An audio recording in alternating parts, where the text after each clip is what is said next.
마침내 밝혀진 진실, 그리고 조용히 사라진 복수자.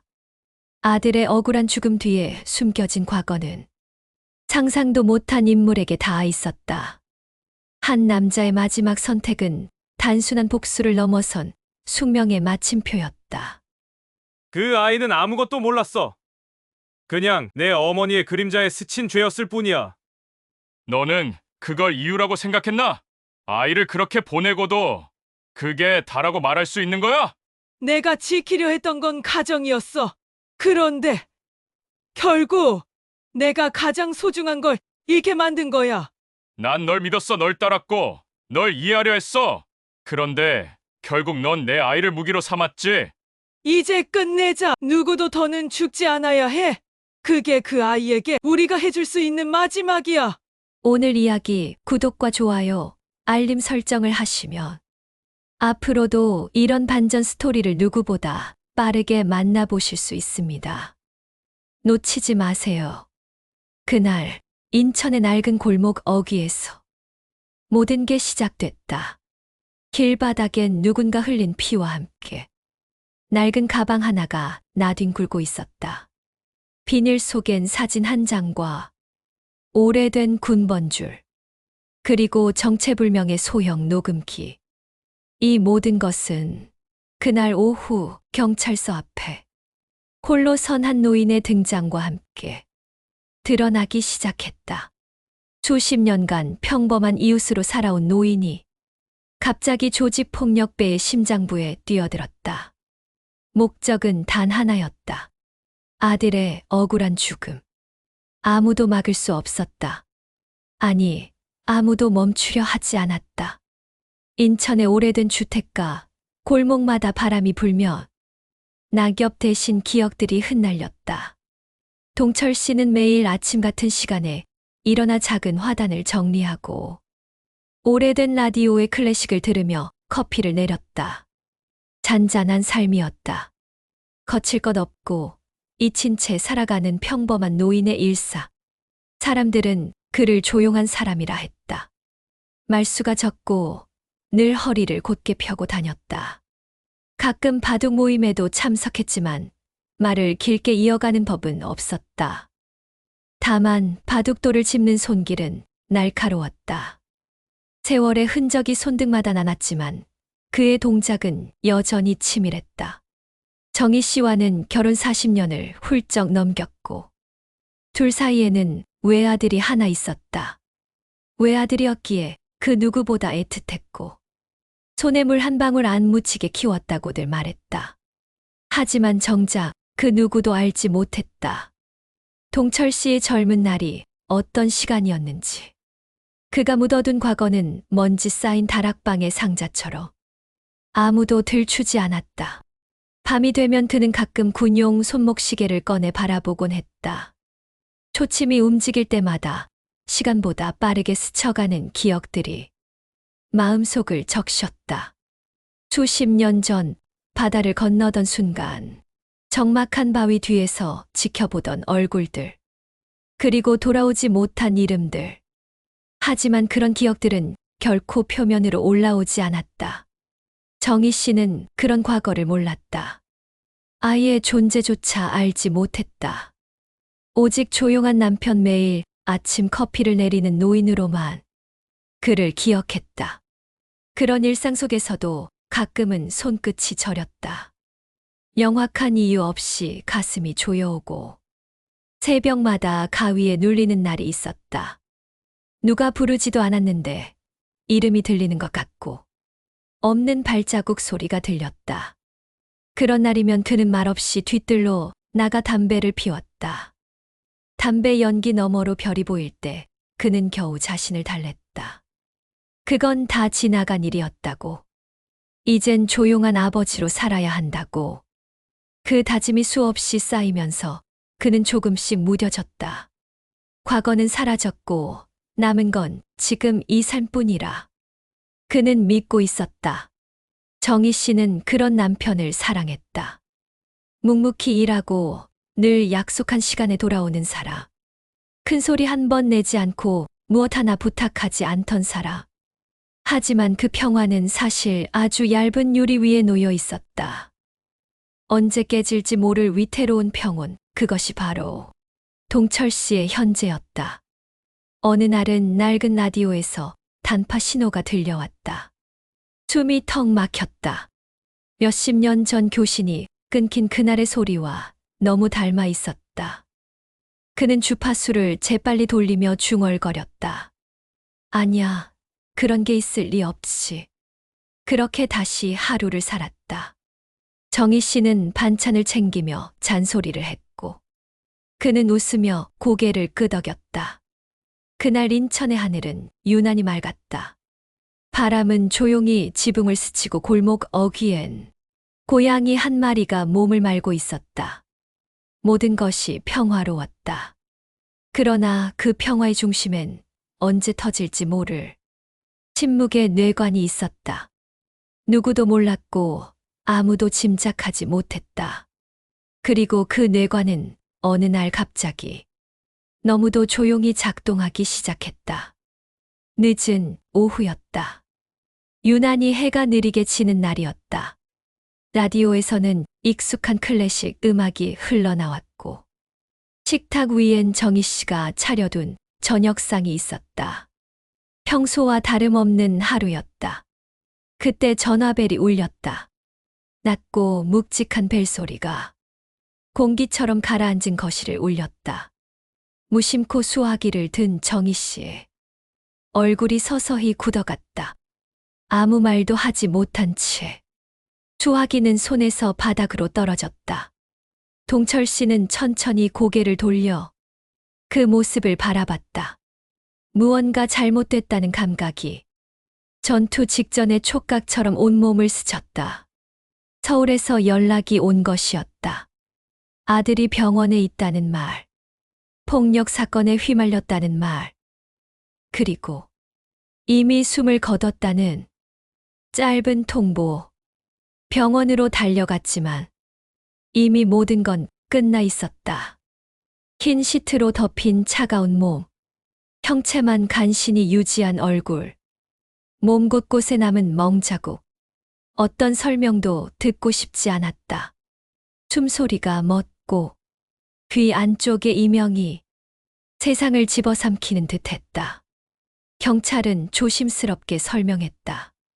우연히 길을 지나던 중 조직한 충돌에 휘말렸다는 말, 그저 불운한 희생이었다는 말만 반복되었다.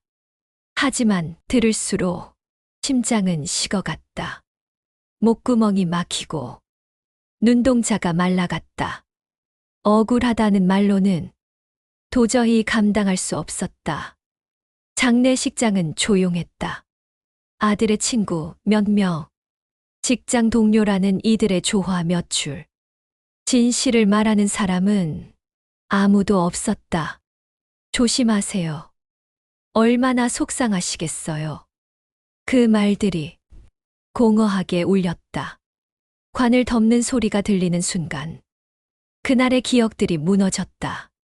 생전의 웃음소리, 장난기 어린 눈빛, 안부를 묻던 목소리까지 모두가 없었던 일처럼 날아갔다. 정희 씨는 쓰러졌다. 식음을 전폐했고 손등에 멍이 들 정도로 바닥을 붙잡고 울었다. 밤이면 아들의 셔츠를 꺼내 품에 안고 잠들었다. 동철 씨는 말이 없었다. 눈물도 분노도 없었다. 아들의 핸드폰을 꺼내 들었다. 통화 기록, 메시지, 사진들. 정보는 눈앞을 지나갔지만 그 의미는 감각으로 해석해야 했다. 그날 밤, 동철 씨는 벽장 깊숙한 곳에서 낡은 군용 박스를 꺼냈다. 지문이 닳도록 닫아뒀던 금속 자물쇠를 풀고 오래된 수첩, 사진, 그리고 감춰뒀던 무언가를 꺼냈다. 그 안에는 과거의 자신이 있었다. 잊은 줄 알았던 이름과 숫자, 언어와 감각. 이제는 더는 외면할 수 없는 문이 조용히 열리고 있었다. 억울함은 때로는 말보다 선명한 칼이 된다. 후, 사건은 놀라울 정도로 빠르게 마무리됐다. 경찰은 조직 간 우발적 충돌이라며 가해자 신원조차 공개하지 않았다. 유가족에게 주어진 것. 단 2장짜리 종결 보고서와 형식적인 위로뿐이었다. 정희 씨는 종이만 바라보다 이내 그것을 찢어버렸다. 동철 씨는 아무 말도 하지 않았다. 하지만 그의 눈빛은 달라져 있었다. 전과는 다르게 조용했고 오히려 지나치게 차분했다. 그날 밤 그는 녹슨 자물쇠를 풀고 오래된 기록들을 펼쳐들었다. 지도 위에 빨간 점을 찍듯 하나씩 이름을 정리했다. 그리고 중심에는 흑우파라는 이름이 박혀 있었다. 며칠 뒤 인천의 한 폐지 창고에서 명수 씨를 만났다. 낡은 수레를 끌며 신문을 정리하던 노인. 그러나 눈빛은 변하지 않았다. 두 사람은 말없이 시선을 맞췄다. 명수 씨는 이미 모든 것을 알고 있었다. 소문은 서울까지 번졌고 조직 간 충돌은 명분에 불과했다. 그 자리에 휘말린 게 아니라 던져진 먹잇감이었다는 정황이 퍼지고 있었다. 기석이라는 이름 기억나지? 그 말에 동철 씨는 단 한 번 눈썹을 꿈틀였다. 그 이름은 과거 작전 도면소 스쳐간 누군가의 아들과 겹쳤다. 영수 씨는 조용히 말을 이었다. 네 아들. 그냥 죽은 거 아니야. 우연 아니고 절대. 그의 말은 조용했지만 확신으로 가득 차 있었다. 기석 씨. 서울 강북을 장악한 흑우파의 중간 보스. 최근 몇 년 사이 급부상한 인물. 경찰 내부 감시 명단에도 오른 자였다. 명수 씨는 폐지 더미 속에서 낡은 봉투 하나를 꺼냈다. 그 안엔 감청된 녹취와 익명 진술들이 들어 있었다. 정황은 분명했다. 아들이 죽은 날 그 자리에 기석 씨가 있었다. 그리고 무언가를 정리하라는 지시가 있었던 것으로 나타났다. 그 지시가 단순한 협박이었는지 고의적인 살인이었는지는 불명확했다. 그러나 아들이 우연히 그 자리에 있었던 것은 아니었다는 사실만큼은 분명했다. 동철 씨는 봉투 속 자료를 조용히 접어 코트 안에 넣었다. 떨림도 없었고 눈물도 없었다. 그저 말없이 뒷걸음질 치는 명수 씨의 등을 바라봤다. 그 순간 세상은 다시 분명해졌다. 과거의 무게가 어깨 위로 내려앉았다. 심장은 느리게 뛰었고 무언가가 안에서 무너졌다. 돌이킬 수 없다는 걸 알고 있었다. 하지만 외면할 수도 없었다. 더는 피할 수 없다는 것도.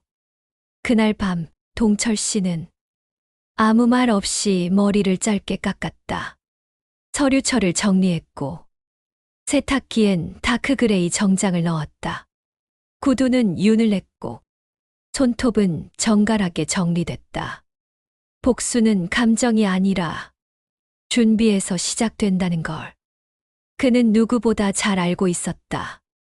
그날 이후 동철 씨의 일상은 완전히 달라졌다.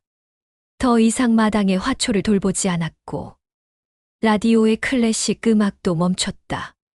새벽마다 지하실로 향하던 발걸음은 점점 더 가벼워졌다. 손에는 오래된 검은 서류철이 들려 있었다.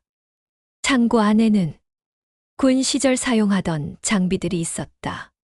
감춰두었던 도구들, 이름 없는 무기들과 낡은 지도, 그리고 마지막으로 사용했던 인시표까지. 먼지를 털어내며 하나하나 정리할 때마다 심장박동은 차분해졌고 시야는 맑아졌다. 감정은 억눌렀다. 복수는 분노로 시작되지만 감정으로 끝나지 않는다는 걸 그는 알았다. 며칠 뒤 인천 외곽의 낡은 헬스장을 찾았다. 이곳은 흑우파 조직원들의 비공식 접선지로 알려져 있었다. 명수 씨가 제공한 정보에는 선별적 스카우트 방식이 기록되어 있었다. 그는 일부러 거칠고 삭막한 인상을 만들었다.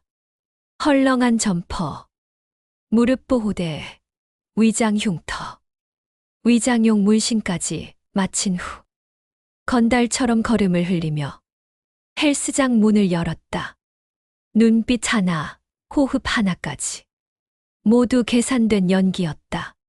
상대는 나이를 의심했지만 손놀림 하나에 눈빛이 바뀌었다. 주먹이 날아가기 전 이미 방향을 읽었고 상대의 턱을 노리는 궤적은 직감보다 빨랐다. 어디 출신이냐는 질문에 그는 망설임 없이 말했다. 충북 쪽. 전과 없는 조폭 출신이라는 설정. 지방 조직에서 형님이 밀려나 서울로 올라온 이야기. 감옥살이 중 터득한 조직 철학까지. 전부 명수 씨와 조율한 계획이었다. 며칠 뒤 그는 조직 하위 파트에 정식 등록되었다. 이름 대신 별칭이 붙었고 본명은 서류 속에서 사라졌다. 그는 묵직이라는 이름으로 다시 익명의 전사가 되었다. 입단 초기엔 심부름이었다.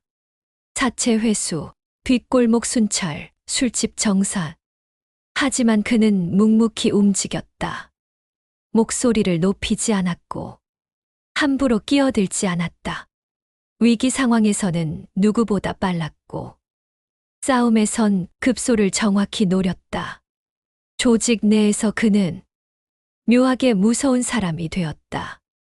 화를 내지 않아도 아무도 그를 건드릴 수 없었다. 말없이 움직이고 단번에 처리하는 사람. 그런 사람은 조직에서 귀했다. 그의 얼굴엔 늘 짙은 그림자가 드리워졌다. 가끔 먼 곳을 응시할 땐 주변 공기가 멈추는 듯했다. 사람들은 그의 과거를 묻지 않았다. 오히려 묻지 않는 게 안전하다는 분위기가 퍼졌다. 하루는 술자리가 늦게까지 이어졌다. 조직의 중간 간부 하나가 괜히 시비를 걸었다. 동철 씨는 조용히 술잔을 내려놓고 눈을 맞췄다. 단 한 번의 정적 후 상대는 머리를 숙이고 자리를 떴다. 그날 이후 그의 존재감은 더 커졌다. 정보 수집도 동시에 진행됐다. 겉으론 조직원처럼 행동했지만 귀와 눈은 항상 열려 있었다. 누가 누구와 통화하고 자금은 어떤 흐름으로 움직이는지, 기석 씨의 이름은 어디에 위치하는지 모든 걸 기록했다. 그러면서도 정희 씨에게는 평소처럼 전화를 걸었다. 요즘 날씨가 좀 풀렸네. 소소한 대화. 하지만 그녀는 말했다. 당신 말투가 좀 바뀐 것 같아. 그는 짧게 웃었다. 그 말은 곧 그 삶에서 멀어지고 있다는 뜻이었다. 더 이상 물러날 수 없었다. 과거와 현재, 복수와 진실, 감정과 판단 사이에서 그는 단 하나만을 선택해야 했다. 그리고 이미 그 선택은 오래전에 끝나 있었다. 짙은 안개처럼 퍼지는 침묵 속에서 동철 씨는 묵묵히 움직였다. 누군가는 말했다. 위험할 만큼 조용한 사람. 흑우파 내부에서는 그를 묵직이라 불렀다. 경계와 존경이 동시에 담긴 별명, 말보다 강한 사람이었다. 도박장 뒤편에서 일어난 소동이 그 시작이었다. 감시 카메라가 고장난 밤, 몇몇 조직원이 판돈을 빼돌리다 들킨 사건. 아무도 책임지지 않으려 하던 그때 동철 씨는 말없이 CCTV 잔해를 수거했다. 도박장 외벽에 새로운 장비가 설치됐다. 하지만 단순히 수리한 것이 아니었다. 그는 판돈을 되찾아 금고에 다시 넣었고 도박장 주인이 간부에게 밀고 하려던 녹음 파일도 확보했다. 아침이 되자 문제는 사라진 일이 되었다. 이 사건 이후 중간 보스들은 그를 유심히 보기 시작했다. 행동은 단순했지만 결과는 조직을 살리는 방향으로 흘렀다. 말하지 않아도 모두가 느꼈다. 이 사람은 뭔가 다르다. 그는 빠르게 움직이되 티 내지 않았다. 술자리에선 잔을 비우지 않았고 다툼이 벌어져도 끝까지 이성을 유지했다. 위험한 정보도 무심한 듯 듣고 정확히 기억했다. 그 사실은 입소문으로 퍼졌다. 기석 씨의 최측근 병철이 그를 불렀을 때 그건 단순한 심부름이 아니었다. 병철은 통신 장비 수리와 감청기 설치를 맡겼다. 동철 씨는 말없이 6시간 만에 모든 작업을 마쳤다. 예전 정보통이었나? 그의 물음에 그냥 감이 좀 있어서요. 동철 씨는 짧게 답했다. 병철은 말없이 담배 한 개비를 꺼내 주었다. 기석 씨와의 거리도 조금씩 좁아졌다. 외부 임무를 철저히 배제하던 그였지만 동철 씨의 행보는 달랐다. 그 안엔 위협보다 정제된 질서가 느껴졌다. 기석 씨의 차량을 수리하던 날, 동철 씨는 직접 설계도를 그렸다. 방탄 유리 교체 작업을 지휘했고 기술자들도 놀랄 만큼 정교했다. 그날 이후 기석 씨는 몇 번 그의 의견을 묻기 시작했다. 중요한 모임이 있을 때마다 기석 씨는 그를 자리에 있게 했다. 가끔은 자신의 차량에 동승시키기도 했다. 무언가 분명히 작동하고 있었다. 사람들은 그를 기석의 그림자라 불렀다. 그 말이 퍼질수록 그는 더 많은 정보에 접근할 수 있었다. 그리고 조금씩 퍼즐을 맞춰가기 시작했다. 아들이 어떻게 사건에 휘말렸는지, 그리고 마침내 금고 이송 작전에 참여하게 되었다. 가장 신뢰받는 자에게만 맡겨지는 조직의 핵심 업무였다. 그 과정에서 내부의 갈등과 배신을 읽을 수 있었다. 트럭을 타고 이동하던 도중 그는 우연을 가장해 기석 씨와 단둘이 있는 순간을 만들었다. 묵직이 어디서 좀 했었나 보네. 기석 씨는 짧게 웃으며 말했다. 그 말 속엔 경계와 테스트, 묘한 흥미가 섞여 있었다. 동철 씨는 말없이 창밖을 바라봤다. 침묵은 때때로 가장 강한 무기였다. 그 침묵이 낳은 신뢰는 거짓이지만 단단했다. 그리고 그 껍질 안에서 동철 씨는 마지막 그림을 그리고 있었다. 모든 것은 복수라는 이름의 설계도 안에 차례대로 놓이고 있었다. 모든 조각이 맞춰져 가는 듯했다. 동철 씨는 이미 조직의 핵심 정보를 장악했다. 기석 씨의 사적 일정까지 꿰고 있었다.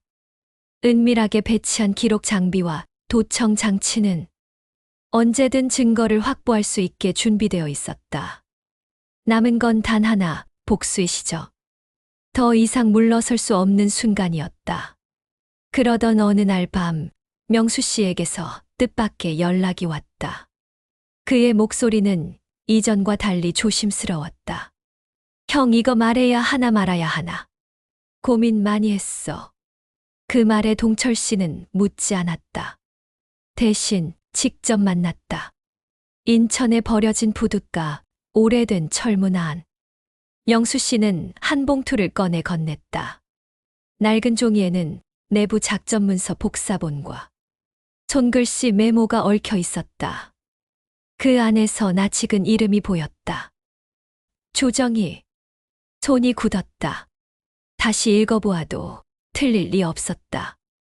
문서 상단엔 정보기관 내부 문건 표시가 희미하게 찍혀 있었고, 말미엔 작전 시행일, 대상자, 암호 코드가 적혀 있었다. 기석 씨의 아버지, 이기환 과거 남한내 적성 인물로 분류된 무기 브로커 출신 탈북자. 1987년 비공식 작전으로 제거. 작전 시행자는 조정희 요원 숨이 멎을 것 같았다. 뇌는 부정하려 했고 손끝은 서늘하게 얼어갔다. 그 날짜는 정희 씨와 결혼을 약속하기 불과 몇 달 전이었다. 동철 씨는 명수 씨를 똑바로 바라봤다. 왜 지금 말하냐? 영수 씨는 고개를 숙였다. 그땐 나도 몰랐어. 익숙한 이름이라 눈에 띄었는데 최근에서야 그게 너희 집사람이란 걸 알게 됐지. 기석 씨의 분노는 단순한 권력 다툼이 아니었다. 오래된 복수, 혈연의 고리, 아들의 죽음은 그 연장선이었다. 기석 씨는 알고 있었을까? 자신이 조정희의 남편이라는 사실을. 아니면 단지 이름만 알고 아들을 희생양으로 선택한 걸까? 집으로 돌아오는 길, 동철 씨는 손에 쥔 문서를 수십 번 접었다 폈다. 정희 씨는 평소처럼 그의 귀가를 기다리고 있었다. 따뜻한 국과 식탁 위에 고등어 한 토막. 그녀는 몰랐다. 아니, 알고 있었을까? 함께 살아온 시간 속 그가 믿어온 얼굴, 그 뒤에 감춰진 또 다른 정치. 다음 날 그는 오래된 앨범을 꺼냈다. 결혼식 사진 속 밝게 웃는 정희 씨의 얼굴. 이제는 낯설게 느껴졌다. 그 웃음 뒤에 감춰졌던 살.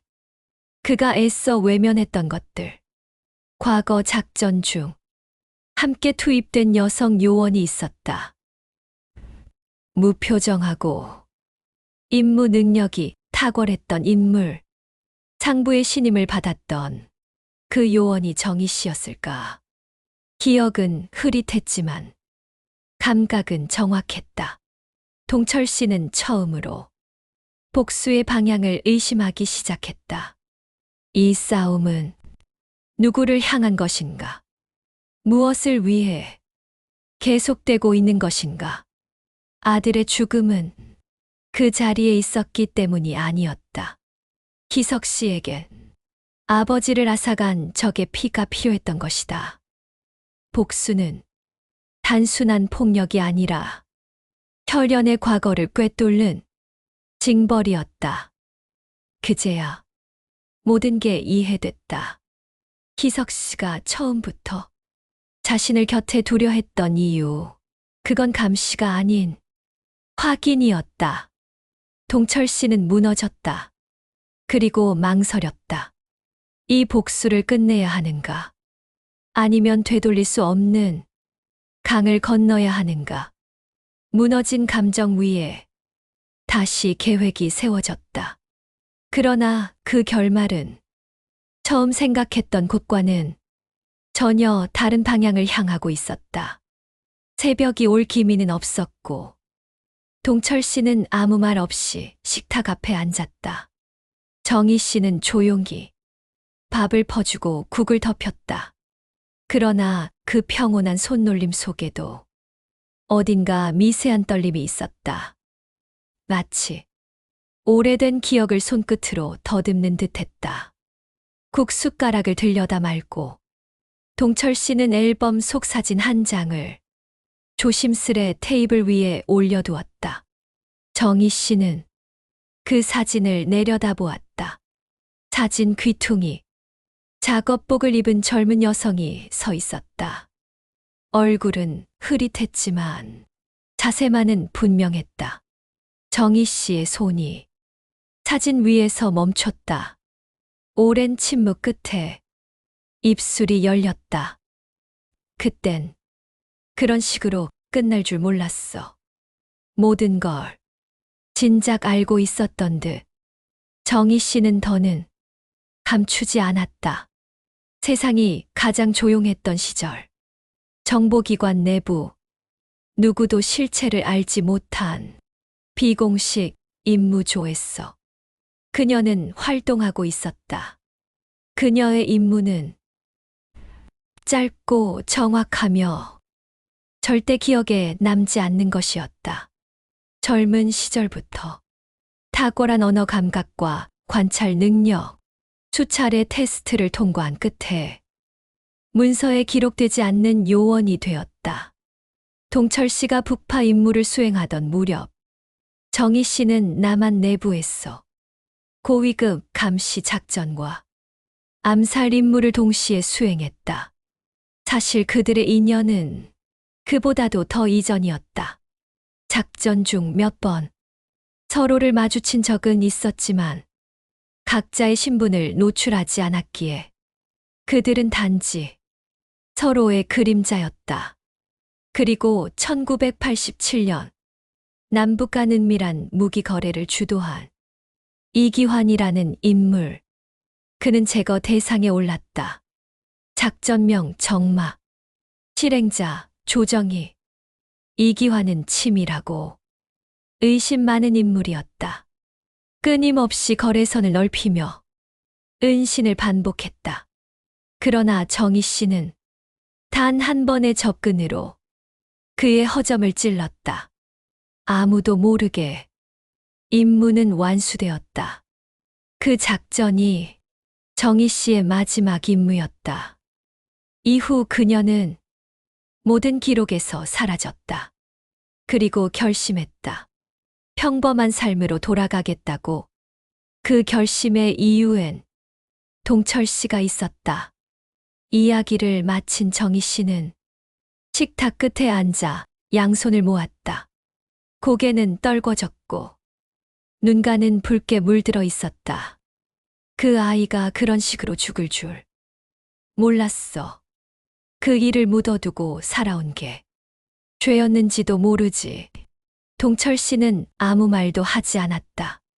수많은 목소리가 내면에서 동시에 그를 찔렀다. 배신감, 놀라움, 공포, 무력감. 복수의 대상은 무의미해졌다. 대신 서로가 감춰온 진짜 얼굴만 남아 있었다. 그녀의 진실은 단순한 과거가 아니었다. 희석 씨의 분노 역시 단순한 감정이 아니었다. 그는 평생 복수를 삶의 이유로 삼아왔고 그 화살은 결국 정희 씨의 아들, 그들의 아들에게 향했다. 서로의 정체를 모르고 만들어낸 작은 평화. 하지만 그 평화는 언젠가 드러날 진실 위에 세워진 것이었다. 정희 씨는 모든 걸 내려놓은 사람처럼 말했다. 내가 복수를 멈추지 않겠다면 나도 더는 말리지 않을게. 하지만 제발 이 아이에게 죄를 묻지 마. 그 말은 너무 늦게 도착한 사과였고 동시에 누구보다 간절한 용서였다. 그날 밤 두 사람은 같은 집에 있으면서도 서로를 바라보지 않았다. 고요함은 깊은 산속 낭떠러지 같았다. 무언가가 곧 떨어질 듯한 긴장. 동철 씨는 더 이상 과거를 덮을 수 없었다. 그리고 복수만으로는 끝낼 수 없는 감정이 가슴 속에서 일렁이고 있었다. 새벽이 올 기미는 없었고 밤은 점점 더 짙어지고 있었다. 해무처럼 번지는 혼란과 갈등 속에서도 동철 씨의 걸음은 조금도 흔들리지 않았다. 정희 씨의 고백 이후 며칠 말없이 보냈다. 밥도 먹지 않았고 영수 씨에게도 연락을 끊었다. 바둑돌을 쥐고 마당을 거닐고 라디오를 켜둔 채 말이 없던 모습은 오히려 두려울 만큼 조용했다. 그러나 마음속에선 무언가가 무너지고 있었다. 수많은 죽음 위에 쌓인 삶이 더는 버틸 수 없었다. 결론은 단 하나였다. 죄가 피를 부르지 않았다면 그 아이는 죽지 않았을 것이다. 피는 반드시 그 피로 되갚아야 한다. 그날 모든 준비는 거칠 것 없이 진행됐다. 조직의 외곽 경호팀 회의록에서 기석 씨의 이동 정보를 확인했다. 도심 외곽의 폐허 직전 창고. 늦은 밤 최소 인원. 기석 씨는 단 한 명의 부관만을 데리고 있었다. 동철 씨는 먼저 그 부관을 조용히 처리했다. 흔적도 소리도 남기지 않았다. 마취 총 한 발이면 충분했다. 기석 씨는 저항도 하지 못한 채 쓰러졌다. 정신이 돌아왔을 때 기석 씨는 낡은 지하실에 묶여 있었다. 누런 조명이 깜빡였고 벽엔 오래된 작전 지도가 붙어 있었다. 그 앞에 선 동철 씨는 검은 외투를 걸친 채 묵묵히 그를 내려다봤다. 기석 씨는 처음엔 조용히 웃었다. 이제야 정체를 드러내네 묵직이. 하지만 동철 씨는 웃지 않았다. 총구는 그의 눈앞 5cm에서 멈춰 있었다. 왜 죽였나? 질문은 단순했고 대답은 복잡했다. 기석 씨는 한참 말이 없더니 입을 열었다. 그 아이는 내 아버지가 어떻게 죽었는지도 모르고 날 건드렸지. 그게 죄야. 목소리는 낮고 차분했지만 눈빛은 도끼로 차올랐다. 내 어머니, 아니, 조정희가 아버지를 죽였어. 아무 죄도 없이 국가라는 이름으로 필요하단 이유 하나로. 난 그날 이후 살아남는 법을 배웠지. 뺏기지 않으려면 먼저 부숴야 하니까. 그 말은 진실이었다. 그리고 그 진실은 동철 씨의 심장을 천천히 조여왔다. 기석 씨는 고개를 떨구었다. 내 아들은 내 아내의 죄를 대신한 거야. 원래 그 애가 누군지 몰랐어. 그냥 가장 약한 고리를 쳤을 뿐. 그 한마디에 방 안의 공기가 얼어붙었다. 동철 씨는 눈을 감았다. 터져 나오려던 절규를 겨우 삼켰다. 복수는 명확한 대상이 있어야 했다. 그러나 지금 그 선은 완전히 뒤엉켰다. 아무도 깨끗하지 않았다. 침묵의 시간이 흘렀다. 기석 씨는 더 이상 묶여 있지 않았다. 동철 씨는 그의 밧줄을 스스로 풀어주고 총을 내려놓았다. 녹음기를 그 앞에 조용히 올려두고 말없이 방을 나갔다. 진실은 그 안에 있었다. 기석 씨의 고백은 고요하게 기록되었고 지하실에는 다시 침묵만이 남았다. 그리고 그날 이후 동철 씨는 사라졌다. 기석 씨는 병원에 실려갔다. 조직 내부는 배신자 색출을 시작했다. 그러나 누구도 묵직이라는 이름을 입에 올리지 않았다. 마치 처음부터 없었던 사람처럼. 며칠 뒤 인천경찰서 앞에 한 노인이 나타났다. 낡은 외투를 입고 작은 액자 하나를 들고 있었다. 그 안엔 아들의 사진이 있었다. 노인은 조용히 접수대에 걸터 앉아 숨을 깊게 들이켰다. 그리고 짧게 중얼거렸다. 이젠 내가 짊어질 때다. 그 말 한마디 후 그는 아무 저항 없이 수갑을 찼다. 눈빛엔 평온도 원망도 없었다. 오직 끝까지 눌러왔던 감정이 마침내 도달한 한 지점이 있었을 뿐이었다. 하루 전 해가 기울 무렵의 마당, 오래된 국화 냄새가 은은히 퍼지고 있었다.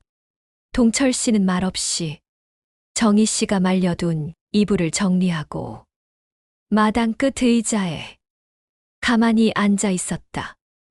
손엔 붉게 마른 단풍잎 하나가 쥐어져 있었다. 그 잎을 내려다보는 그의 표정은 세상의 끝을 보는 사람처럼 깊고 조용했다. 정희 씨는 주방창 너머로 그를 바라보고 있었다. 수십 년을 함께한 시간 속에서도 그날의 표정은 처음이었다. 슬프다기보다는 비어 있었고 고요하다기보다는 완전히 멀어진 듯했다. 해가 지기 전 그는 조용히 방 한켠 서랍을 열었다. 그 속엔 오래전부터 숨겨둔 수첩이 있었다. 수첩 속엔 이름들이 빼곡히 적혀 있었다. 함께 싸운 전우들, 사라진 동지들, 그리고 마지막으로 정이라는 이름 아래 단 한 단어. 용서. 그날 밤 정희 씨는 설거지를 마치고 거실로 돌아왔다. 그리고 그곳에서 오래전 들어본 적 없는 목소리를 들었다. 나 당신한테 숨긴 게 있어. 정희 씨는 아무 말 없이 식탁 의자에 앉았다. 동철 씨는 천천히 그러나 끊기지 않게 이야기했다. 자신의 정체, 북파공작원으로서의 살, 아들의 죽음에 얽힌 복수, 그리고 그녀의 과거까지. 모든 이야기는 거짓 없이 덧붙이지 않고 단 하나의 호흡으로 이어졌다. 정희 씨는 내내 고개를 끄덕이지 않았다. 그저 가만히 듣기만 했다. 누군가 오래전 묻어둔 편지를 열듯 조용하고 조심스럽게 그 이야기를 받아냈다. 눈물은 없었다. 대신 손이 굳어갔다. 손등의 힘줄이 드러났고 입술은 하얗게 발해갔다. 이야기를 끝낸 동철 씨는 숨을 길게 들이켰다. 그리고 마주 보지 못한 채 말했다. 난 이제 다시 혼자 걸어야 할 것 같아. 살아있는 죄는 누군가는 짊어져야 하니까. 정희 씨는 잠시 침묵하다. 무릎 위 손을 바라보며 작게 중얼거렸다. 그 아이가 가장 순수했는데 그 말은 고백이었고 기도였으며 끝나지 못한 슬픔이었다. 다음 날 새벽 동철 씨는 정장을 꺼내 입었다. 아들이 생전 선물해준 회색 와이셔츠, 광이 바랜 구두를 신고 손에는 액자 하나를 들었다. 그 안엔 가족 사진 단 한 장. 집을 나서기 전 그는 정희 씨를 바라봤다. 서로의 눈은 마주쳤지만 말은 없었다. 그는 천천히 고개를 숙였다. 작별처럼 경찰서 앞 그곳엔 아무도 없었다. 인천의 공기는 여느 때처럼 습했고 아침 햇살은 차가웠다. 그는 천천히 걸었다. 군화처럼 단단한 발걸음으로 출입문 앞에 멈춰선 그는 액자를 가슴에 안고 눈을 감았다. 모든 것이 정지된 듯한 순간 거리의 소음도 새벽의 바람도 멈췄다. 그리고 그는 문을 열었다. 그 어떤 말도 없이 조용히 자신의 이름을 말했다. 담당 경찰에게 수첩 하나를 건넸다. 그 안엔 사건의 모든 과정과 증거가 담겨 있었다. 이제 끝났습니다. 그 말은 죄의 고백이었고, 동시에 책임의 시작이었다. 손목에 수갑이 채워질 때 그는 저항하지 않았다. 그 차가운 금속은 오히려 자신을 인간으로 되돌려주는 듯했다. 경찰서 창밖. 겨우내 흐리던 하늘이 조금씩 맑아지고 있었다. 수갑이 채워지는 찰나 금속의 차가운 감촉이 손목을 타고 올라왔다. 경쾌하지도 무겁지도 않은 그 감각은 오래도록 기다려온 운명처럼 낯설지 않았다. 동철 씨는 아무 저항도 하지 않았다. 그저 조용히 눈을 감았다. 품 안에는 아들의 사진이 있었다. 액자에서 꺼내 셔츠 안쪽 깊숙이 넣어둔 사진. 그 사진은 구겨지지 않도록 조심스럽게 다듬어져 있었다. 그 속에서 웃고 있는 아들의 모습은 살아있는 기억처럼 선명했다. 아버지, 나중에 꼭 우리 여행 한번 가요. 그 목소리가 귓가를 스쳤다. 이젠 내가 짊어질 때다. 그 말은 입을 떠나기까지 오래 걸리지 않았다.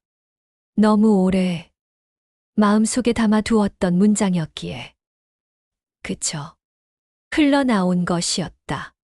고백이자 다짐, 사죄이자 선언. 그 말이 경찰서 안을 조용히 맴도는 동안 아무도 움직이지 못했다. 형사들은 침묵했고 누군가는 고개를 숙였다. 접수 창구의 경찰은 서류를 정리하는 척 감정을 감췄다. 모두가 느꼈다. 이 노인의 걸음은 단순한 범죄자의 자수가 아니라는 것을.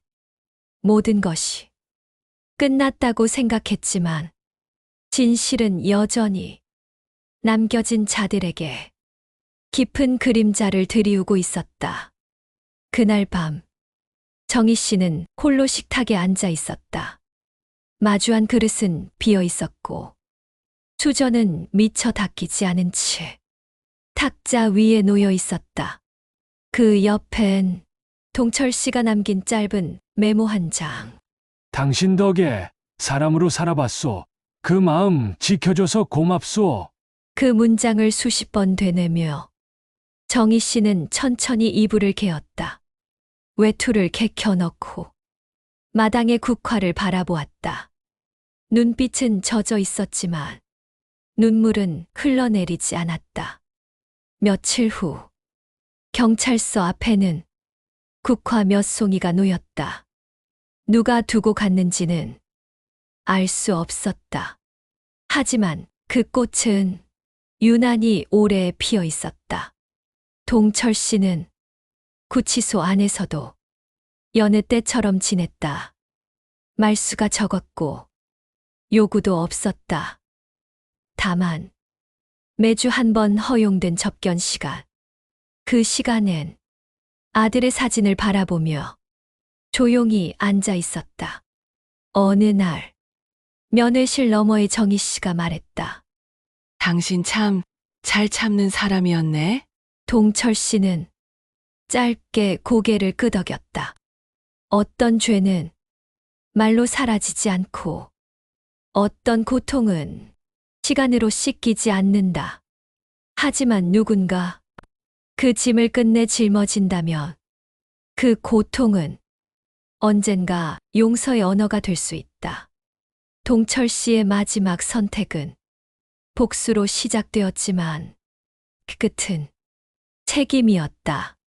가장 사랑했던 이의 죽음 앞에서 그 어떤 정의도 완전하지 않았다. 누군가는 그의 삶을 비극이라 할 것이다. 또 누군가는 정의로운 분노였다고 말할 것이다. 하지만 그 어떤 말보다 깊게 남는 것은 그가 마지막 순간 품에 안았던 아들의 사진 속 웃음이었다. 그리고 그 아래 적힌 낡은 펜으로 쓴 작은 문구 하나. 살아있는 동안 나의 몫을 다하겠습니다. 사랑하는 아들의 허무한 죽음으로 시작된 동철 씨의 복수와 그 끝에 마주한 냉혹한 현실이 가져온 비극적 결말이 너무나 가슴 아프게 합니다. 여러분이 동철 씨와 같은 아버지의 입장이라면 어떻게 하시겠습니까? 댓글로 여러분의 생각을 남겨주세요. 오늘 이야기가 재미있으셨다면 구독과 좋아요, 그리고 알림 설정으로 다음 이야기도 함께 해주세요. 긴 시간 시청해 주셔서 감사합니다.